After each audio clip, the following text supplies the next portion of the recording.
À présent, la manifestation du jour peut-elle peser sur les discussions et les négociations politiques? Les pistes budgétaires qui émergent seront-elles à même de convaincre notamment les socialistes? Le Premier ministre s'engage dans la dernière ligne droite avant que son projet de budget n'arrive à l'Assemblée nationale. Et tout cela, on va en parler avec nos invités que je vous présente. Chloé Ridel qui est avec nous. Bonjour et bienvenue. Bonjour. Députée européenne socialiste. Violette Spilbou, à nos côtés également députée Renaissance. Bienvenue. Bonjour. Et Yael Gauze, éditorialiste politique qui continue de nous accompagner sur France Info. Avant de vous entendre, on va prendre la direction de Marseille. Regardez comment ça se passe au niveau de la mobilisation marseillaise grâce à Mohamed Mezrahi qui est sur place. Mohamed, est-ce qu'elle réunit cette mobilisation autant de monde que le 18 septembre ?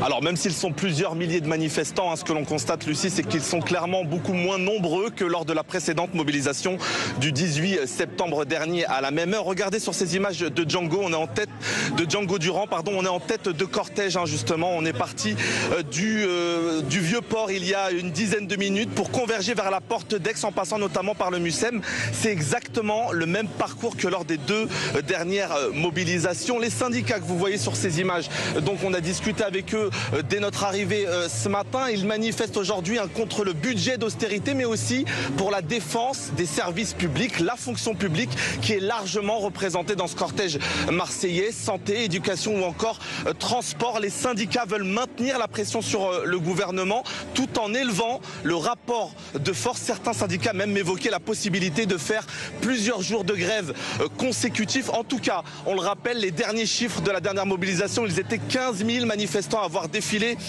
dans la cité phocéenne selon la préfecture de police, 120 000 selon les organisateurs qui espèrent tout de même dépasser ce chiffre aujourd'hui, mais on constate en tout cas qu'ils sont beaucoup moins nombreux que le 18 septembre dernier. Merci beaucoup Mohamed pour toutes ces précisions en direct de Marseille. Violette Spilbou, est-ce qu'il est temps d'écouter les revendications de la rue, des syndicats et des Français aussi pour cette deuxième journée de mobilisation ? Je crois que même s'ils sont un peu moins nombreux aujourd'hui dans la rue, à Marseille, à Lille et dans les grandes villes, il y a aussi tous ceux qui ne viennent pas dans les manifestations et qu'on rencontre quand on est en circonscription dans tous nos territoires en France. En tout cas, la colère, elle est bien là. L'incompréhension aussi d'un budget qui est très attendu et qui doit être un budget de justice sociale. On est quand même, après la nomination de Sébastien Lecornu, dans un moment charnière, je crois, où même ceux qui ne sont pas dans la rue sont très en colère, veulent qu'il y ait plus de partage de la richesse et il faut que le budget qui arrive puisse y répondre. Mais vous avez le sentiment que pour l'instant le Premier ministre est à la hauteur de cette colère justement, qu'il y répond à la hauteur? Je crois que dès le début de sa nomination, quand il a annoncé la suppression de la mesure de suppression des jours fériés qui avait été annoncée par François Bayrou au mois d'août, sur laquelle moi je m'étais d'ailleurs prononcée, il a fait un signe déjà de conservation des acquis sociaux et puis ensuite au fur et à mesure des discussions qui avancent avec les groupes politiques et avec les syndicats qu'il continue de recevoir. On n'a pas l'impression que ça avance, pardon. On a quand même le sujet de l'optimisation fiscale dans les holdings qui pourrait être une solution équivalente à ce que rapporterait la taxe Zuckman, en tout cas qui est un vrai geste de taxation des plus riches. On a aussi le sujet de tout ce qui est sur les mesures fiscales pour le barème de l'impôt sur le revenu, notamment pour ceux qui ne doivent pas rentrer dans l'impôt sur le revenu l'année prochaine. Et on a des mesures qui viennent d'être annoncées aujourd'hui. Donc moi, je trouve que les pistes sur lesquelles on est vont permettre en tout cas la discussion au Parlement. Puis il rend aussi le pouvoir au Parlement vraiment de faire le débat budgétaire jusqu'au bout, 149.3 a priori. Chloé Ridel, qu'est-ce que vous pensez de ce qui vient d'être dit à la fois sur la colère des Français dans la rue, mais aussi ceux qui restent chez eux parce que c'est déjà la troisième journée de mobilisation, et le fait d'être à la hauteur dans la réponse du côté du Premier ministre? Moi, je pense que c'est juste ce que vous dites sur le fait que c'est pas parce que toute la France n'est pas dans la rue aujourd'hui qu'il n'y a pas une colère sociale et des gens qui restent chez eux ou qui restent au travail. Ça coûte cher de faire la grève. Et donc, il ne faut pas interpréter les mobilisations d'aujourd'hui dans un sens ou dans un autre. Je crois que la colère, elle est là, elle est présente. Maintenant, sur ce qui semble être annoncé par le Premier ministre, déjà dans sa lettre hier au syndicat, il ne répond pas aux attentes de l'intersyndicale, ni la CGT, lettre qui parle d'une amélioration des retraites pour les femmes, notamment. Et les syndicats, qui demandent une abrogation ou une suspension de cette réforme. Tout à fait, et j'entendais ce matin le numéro 2 de la CFDT expliqué, à juste titre d'ailleurs, que cette lettre ne répondait à aucune des revendications de l'intersyndicale, que ce soit en matière de justice fiscale ou de pouvoir d'achat pour les travailleurs. Donc c'est insuffisant. Et puis pour ce qui est des propositions du Parti socialiste que je représente, il n'y a toujours pas de réponse là-dessus non plus. Donc à ce stade, je ne vois pas ce qu'il y a à espérer de la rupture qui avait pourtant été annoncée par M. Lecornu. Alors, on a des pistes depuis ce matin, depuis à peine quelques minutes d'ailleurs, qui nous parviennent ici, des pistes de ce qui figurerait dans le budget. Yael, est-ce qu'on peut se faire un point justement sur ces quelques informations de la matinée? On peut se faire un point et ça dessine une stratégie de la part de Sébastien Lecornu dont on n'a pas de son ni d'image depuis, je crois, le 10 septembre, le déplacement qui avait suivi la passation de pouvoir, déplacement à Mâcon sur le thème de la santé. C'est uniquement par presse interposée ou par communiqué de presse ou par confidence ou par WhatsApp, là, ce matin, que l'on apprend des choses en plus. Donc, ça dessine une stratégie de petits grains à moudre, multiples, disséminés, plutôt qu'une réponse totémique au Parti socialiste qui réclame quelque chose qui se voit et qui rapporte beaucoup d'impôts. Alors, qu'est-ce qu'on a ? L'idée que c'est le pouvoir d'achat qui est la priorité des Français, c'est ce que dit Matignon, le fait de vivre de son travail et le reste à vivre, je cite. Donc, défiscalisation et allègement des charges sociales sur les heures supplémentaires, ça c'est déjà connu, c'était le travailler plus pour gagner plus de Nicolas Sarkozy. Ensuite, rétablissement de la prime du partage de la valeur qu'on appelait la prime Macron, baisse de l'impôt sur le revenu pour les couples payés au SMIC.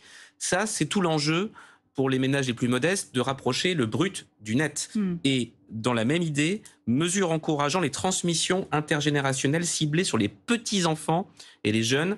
Là aussi, c'est pour transmettre du pouvoir d'achat vers les générations, les étudiants notamment, qui en ont le plus besoin. À ce stade, précise Matignon, rien n'est encore arbitré. Mais vous voyez la stratégie qui consiste vraiment à semer des petits cailloux nouveaux tous les jours par communiqué, par petites touches, comme ça, sans les assumer publiquement encore et sans dire que c'est arbitré.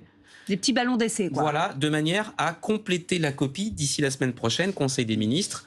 La copie du Haut Conseil pour les finances publiques qui est arrivée aujourd'hui sur le bureau du Haut Conseil, Pierre Moscovici, va être amendé d'ici là en fonction de la discussion politique de demain. Chloé Ridel, sur ces pistes qu'on apprend ce matin, encore une fois, on le dit, ce sont des pistes et rien n'est gravé dans le marbre. Néanmoins, est-ce que ça va dans le sens de plus de pouvoir d'achat et aussi de plus de justice fiscale pour vous ?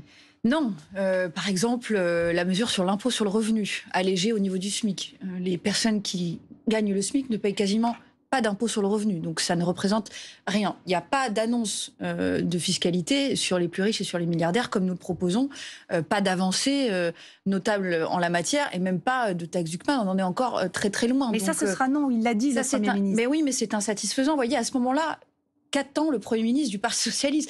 Nous faisons des propositions de façon transparente, répétées depuis des semaines, et le Premier ministre nous demande toujours de nous prononcer par rapport à des propositions qui sont les siennes et qui ne répondent pas du tout aux nôtres. Mais vous faites la même chose finalement, c'est un dialogue de sourds entre vous et le Premier ministre. Non mais je veux dire, à ce moment-là, inviter le Rassemblement national pour demander ce qu'il pense des annonces de M. Lecornu, parce que vous n'avez rien à attendre du Parti socialiste si vous ne répondez pas à la moindre du début de nos demandes. Mais j'observe par contre que M. Lecornu semble se tourner vers le RN quand il propose par exemple de revenir sur l'exécution provisoire des peines. C'est clairement une mesure à destination du RN. Ça ne demande pas que celle, quand même, que cette espèce de coalition qui pense que la justice est laxiste dans notre pays s'apprête à en alléger le pouvoir et la capacité à appliquer les peines. Violette Spilbou, il ne répond pas au Parti socialiste sur les grandes mesures et en plus, il donne l'impression de se tourner vers le Rassemblement national. Ce que j'entends dans ces premières mesures qui sont distillées sur la première copie budgétaire, c'est qu'il répond d'abord aux demandes des Français, effectivement. Le pouvoir d'achat, le fait que lorsqu'on travaille, on ne voit pas une grande partie de son salaire qui passe dans des charges sociales, dans des impôts, dans toutes les charges qu'on doit assumer, alors que d'autres qui ne travaillent pas parfois n'ont pas les mêmes taxations. Et donc, moi, quand j'entends, par exemple, le sujet des cotisations sociales sur les heures supplémentaires, ou même de ce rapprochement du brut vers le net, eh bien, c'est quoi ? Ça veut dire que c'est aujourd'hui des commerçants, des artisans, des boulangers qui ont vu les charges d'énergie augmenter, le coût des matières premières augmenter, et qui aujourd'hui se sentent asphyxiés par les charges. Combien aujourd'hui il y a de redressement judiciaire dans ma ville, à Lille, de restaurateurs qui sont là depuis 25 ans et qui n'arrivent plus aujourd'hui à maintenir l'activité et l'emploi à cause des charges. Donc aujourd'hui, une mesure de défiscalisation des heures supplémentaires, c'est vraiment une mesure qui va aller vers l'emploi. Et je crois que dans ce que propose depuis le début Sébastien Lecornu, il y a le redressement des finances publiques pour arriver aux 3% de déficit en 2029, mais il y a aussi la protection de l'emploi et de l'économie. C'est pour ça que la taxe Zuckman, telle qu'elle, n'est pas acceptée, mais qu'il y a toujours ce travail sur l'optimisation. Mais il y a quoi sur les plus riches? Aujourd'hui, dans le WhatsApp, il n'y a pas l'air d'avoir une mesure. Non, mais hier, on parlait par exemple de la fameuse flat tax. Bien sûr. Et aussi de la contribution différentielle sur le patrimoine. Il y a un travail du bloc central autour de ces mesures. Techniquement, il faut faire en sorte que effectivement les revenus du capital puissent être plus taxés pour les très riches, pour les entreprises qui font beaucoup de bénéfices, et mieux répartis vers les salariés. Parce qu'aujourd'hui, quelqu'un qui fait énormément de bénéfices et qui n'augmente pas les salaires dans son entreprise, qui ne donne pas la prime Macron, eh bien, il ne répond pas à ce qui est cet effort de partage de la valeur. Sur la question du... Allez-y. Non, juste un tout petit point. Je rebondissais sur ce que vous disiez avant, Chloé Ridel. Vers qui se tourne en ce moment, en fait, Sébastien Lecornu? Parce qu'on est resté dans ce film politique de la rentrée sur l'idée qu'Emmanuel Macron a dit à Sébastien Lecornu, c'est avec les socialistes qu'il faut travailler désormais, pas avec le RN. Il n'y a rien à attendre du RN. Ils ne sont pas fiables. Mais depuis 48 heures, des mesures pouvoir d'achat. Or, qu'est-ce qu'a dit Jean-Philippe Tanguy? Le député du RN a dit si il y a des baisses de dépenses et du pouvoir d'achat, il n'est pas évident qu'on censure tout de suite. Ensuite, il y a la répartition, on va en reparler, des postes à l'Assemblée nationale, où effectivement le RN revient dans les plus hautes instances de l'Assemblée avec l'aide et l'accord du bloc central. Et puis l'aide médicale d'État, et puis les propos sur l'exécution provisoire. Est-ce que vous êtes sûr que votre Premier ministre a bien l'intention de se tourner vers la gauche pour construire la suite? En tout cas, quand on entend plus de justice fiscale et sociale, une taxation des plus riches qui va arriver parce qu'elle est en train d'être travaillée aujourd'hui, y compris par des députés membres de la Commission des finances dans notre groupe, quand on entend la suppression des jours fériés, quand on entend un couple au SMIC qui doit payer moins d'impôts. Moi, j'entends des mesures qui, normalement, parlent au Parti socialiste. Plus de services publics de santé, avec 5 milliards d'euros d'efforts sur la santé. La retraite des femmes, avec plus 5 milliards aussi sur les retraites. Si ça, ce ne sont pas des pas vers des mesures plus sociales, eh bien, je crois que les socialistes vont continuer d'être exigeants. Ils ont raison de l'être. Ils ont raison de l'être sur la taxation des plus riches. Et moi, je le soutiendrai. Chloé Ridel. Moi, j'entends, madame, votre volonté de faire en sorte que le gouvernement Lecornu se tourne davantage vers les socialistes que le Rassemblement national. Et d'ailleurs, c'est tout à votre honneur et je vous encourage à continuer de faire pression en ce sens.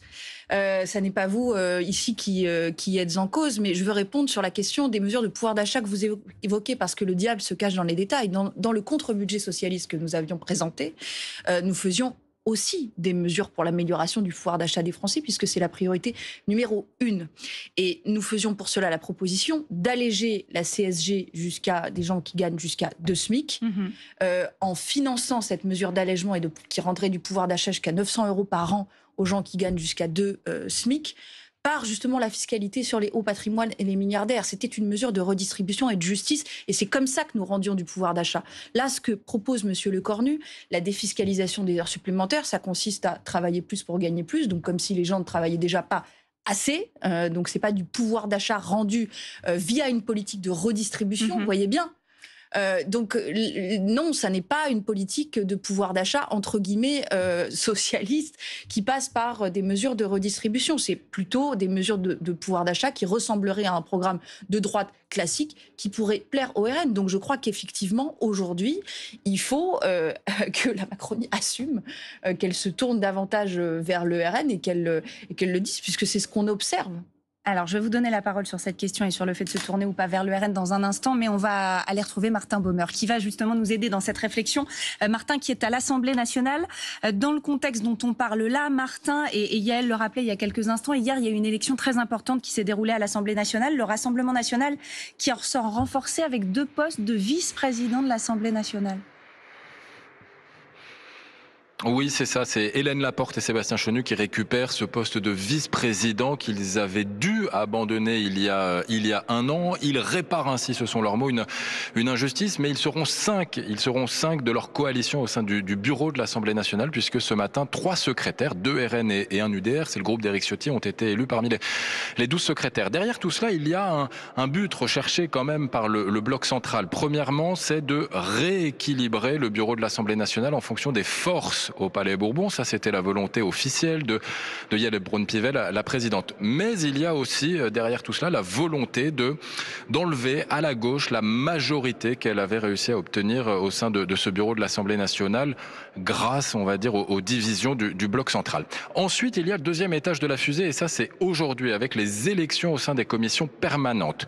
Là aussi, le bloc central avait dû l'an passé, on va dire, abandonner certains postes, ne pas obtenir certains postes en raison des divisions, rapporteur général du budget, la commission des affaires économiques, la commission culture. Cette fois, le bloc central ne va présenter à chaque fois qu'un seul et unique candidat. Et cette fois, le Rassemblement national devrait les laisser se faire élire, par exemple en s'abstenant. Attention toutefois, me dit-on dans l'entourage d'un des présidents de groupe, parce qu'il n'y a officiellement aucun deal avec le Rassemblement national et que donc la situation est instable.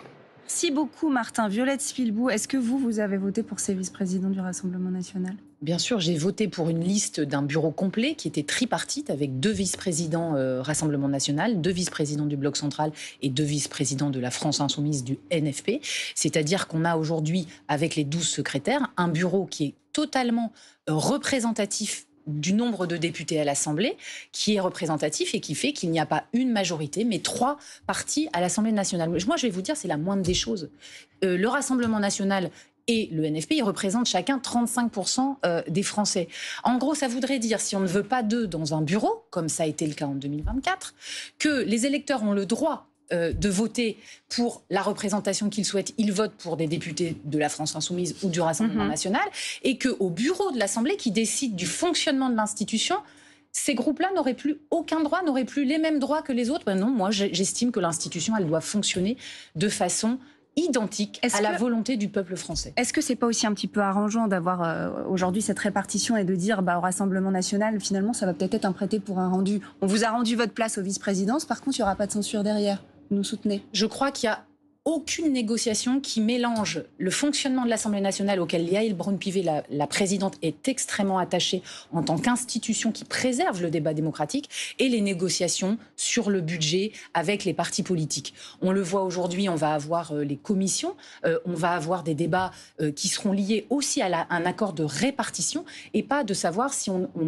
aime bien ou on soutient telle ou telle politique. Président de commission, c'est pas quelqu'un qui fait de la politique, c'est quelqu'un qui gère la qualité démocratique des débats au sein de chaque commission. Chloé Ridel, qu'est-ce que vous avez envie de répondre à ça ? Moi, ce qui m'interroge, c'est le changement de position du bloc central par rapport à ce vote. Pourquoi, à ce moment-là, si vous dites, et vous êtes sincère dans ce que vous dites, n'avez-vous pas voté pour les vice-présidents du Rassemblement national à la mise en place de la nouvelle Assemblée ?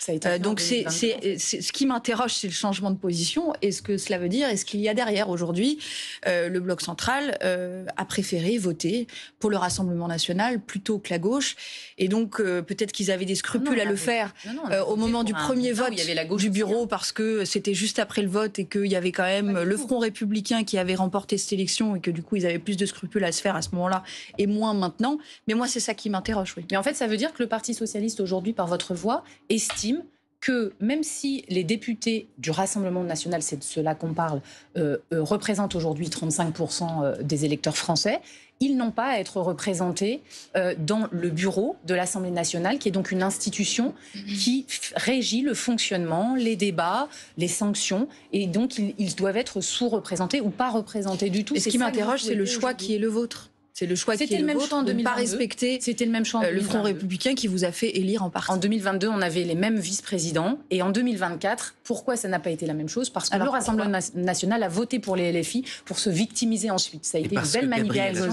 qui leur a été favorable. Parce que Gabriel Attal, à l'époque, disait ni LFI, ni RN. Ça, c'est pour les élections législatives. Voilà, mais vous n'aviez pas la même position qu'aujourd'hui. Mais en fait, pour des élections législatives, vous votez pour quelqu'un qui va vous représenter. Donc, vous exprimez des convictions politiques. Pour une représentation au sein d'une institution qui doit fonctionner démocratiquement, finalement, moi, je ne partage pas, je ne vote pas Rassemblement national, je ne soutiens pas le Rassemblement national, ni la France insoumise, mais j'ai mis sans aucun problème un bulletin qui comprend des vice-présidents de ces partis, simplement parce qu'ils représentent les Français. Donc, c'est la même chose qu'en 2022, la même chose qu'en 2024, et en 2024, c'est le Rassemblement national qui a fait un coup assez malin et qui, en étant plus présent au bureau, en votant pour des extrêmes gauches, finalement a réussi à se victimiser dans l'opinion. C'était plutôt réussi. Donc il est là le débat entre vous. Est-ce que le Front républicain va jusque dans l'hémicycle, Dans les institutions. c'est-à-dire pour répartir des postes, parce qu'il s'agit vraiment de tenir le règlement, la recevabilité des lois. C'est ça le bureau de l'Assemblée, les sanctions qu'on prend contre un collègue parlementaire qui a eu un comportement inadapté. Et le Front républicain à l'extérieur pour des élections législatives. Est-ce que vous séparez les deux, le distinguo entre les deux, Chloridel, ou c'est le même Front républicain? Moi, du Parlement européen où je viens, nous ne le faisons pas et nous pratiquons ce que nous appelons le cordon sanitaire, y compris dans les instances internes. Le Parlement européen, le bureau du Parlement européen n'a pas de représentants non, et dans les présidences de commission, etc. Donc voilà, moi je pense qu'à partir du moment, c'est une question de cohérence. Quand on défend le Front républicain au second tour dans le cadre des élections législatives, il faut le faire jusqu'au bout. Mais quitte à ne pas respecter, c'est la question que vous posiez tout à l'heure et à laquelle vous n'avez pas répondu, et j'aimerais vous entendre là-dessus, quitte à ne pas respecter ce qui s'est passé dans les urnes et le choix des Français, l'équité. Encore une fois, devant les urnes, nous sommes clairement engagés pour le Front républicain en transparence et donc nous continuons à l'appliquer. Je crois que c'est cela notre position. Effectivement, on a vraiment un point de différence. Et moi, je considère qu'aujourd'hui, ce mépris finalement pour les électeurs, même si on ne partage pas leurs idées, il se traduit par ce rejet de leur représentation institutionnelle. Et qu'est-ce que ça fait depuis quelques années? Qu'est-ce qu'on voit en France? Un Rassemblement national qui monte. Et donc, le combat qui est mené aujourd'hui, je crois, n'est pas le bon. Merci à toutes les deux d'avoir accepté notre invitation et ce débat. Merci, Yael, de nous avoir accompagnés.